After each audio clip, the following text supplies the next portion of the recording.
Presidente, muitas vezes eu acompanhei as votações pelas galerias e era muito difícil explicar à nossa categoria, que sempre fazia muitas lutas, por que aqui tinha um comportamento e uma votação no primeiro turno, o governador vetava e, ao retornar a essa casa, a opinião da casa também se alterava. Nós vivemos isso na tentativa de manter questões importantes que eram vetadas pelo governo, voltavam à casa e nós, acreditando que a casa manteria a coerência do primeiro turno, havia uma mudança de comportamento. Então, eu quero, com isso, dizer que nós, da bancada do Partido dos Trabalhadores, vamos manter a coerência da votação em primeiro turno, votando contra os jetons. Segundo, eu quero manter a minha coerência daquela que sempre criticou o acúmulo de salário com jetons. A gente não resolve discussão salarial com acréscimo de jetons. Porque, se for pelo debate da capacidade, as professoras da educação básica têm a capacidade para ganhar o salário do deputado,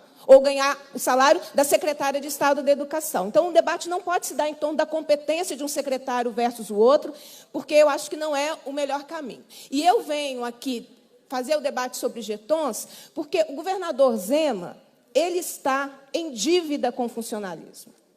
Dívida que precisa ser encarada por nós, sob risco de toda tensão vir para essa casa no segundo semestre. É um governador que disse e registrou em cartório que ele, o seu vice, os seus secretários, não receberiam salários enquanto houvesse parcelamento de salários. 6 meses depois, não só salários, mas nós estamos discutindo o acréscimo de jetons aos salários dos secretários de Estado. Nenhuma política foi feita em relação aos servidores. A verdade é que hoje os servidores públicos são completamente ignorados na política do governo Zema, porque prega uma política contra o servidor público e contra os serviços públicos. A carta do governador Zema aos deputados federais, pedindo não só a aprovação da reforma da Previdência, mas a inclusão dos servidores públicos, ou seja, dos estados e municípios, a reforma em discussão em Brasília, é uma afronta aos servidores e aos serviços públicos. É preciso estabelecer um processo de diálogo, de discussão, de negociação e avançar em direitos, não nos chantagear, dizendo que agora só pode discutir salário se aprovar o regime de recuperação fiscal. O governo Zema é um governo de permanente chantagem. A reforma administrativa era essencial. Sem ela, o Estado não avançaria. Nós fizemos um processo intenso, audiências públicas, aprovamos a reforma administrativa. Curiosamente, o governo Zema demorou tanto a sancionar ou a vetar.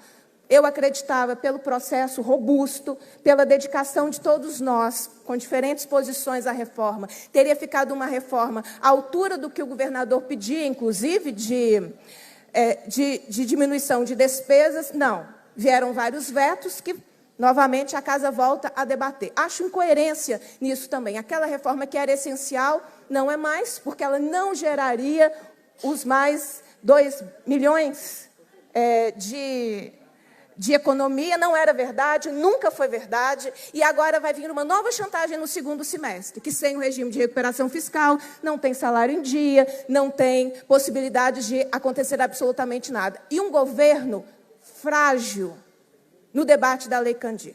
Se não fosse a Assembleia Legislativa, se não fosse a liderança do Poder Legislativo, esse debate da Lei Candir não estaria sendo feito com a devida responsabilidade, porque eu acompanhei, à exceção de 2 audiências, todas as reuniões da Assembleia Fiscaliza. E é inegável o desprezo que os secretários de Estado, representando o governador, tiveram em relação à Lei Candir. Não acreditamos, não vamos receber, não é algo que está no nosso horizonte. Foi isso que nós ouvimos os secretários de Estado durante o debate aqui. Não tem proposição, não tem propostas em relação à economia do Estado, a não ser entregar tudo para a iniciativa privada. Fora isso, não há propostas. Então, por coerência em relação àqueles que eu represento, que são os servidores públicos, uma categoria que está com muitas dificuldades, que daqui a pouco eu vou dizer em relação ao debate da reforma administrativa, nós estaremos nos posicionando contra os jetons. Quer discutir salário? Vem para essa casa, porque nós vamos discutir a Constituição, que determina o piso salarial das professoras, nós vamos discutir o salário do funcionalismo público e vamos discutir o salário dos secretários. Eu já aprendi que aqui a gente não tem medo de discutir nada. Nós não temos nenhum problema em nenhuma discussão.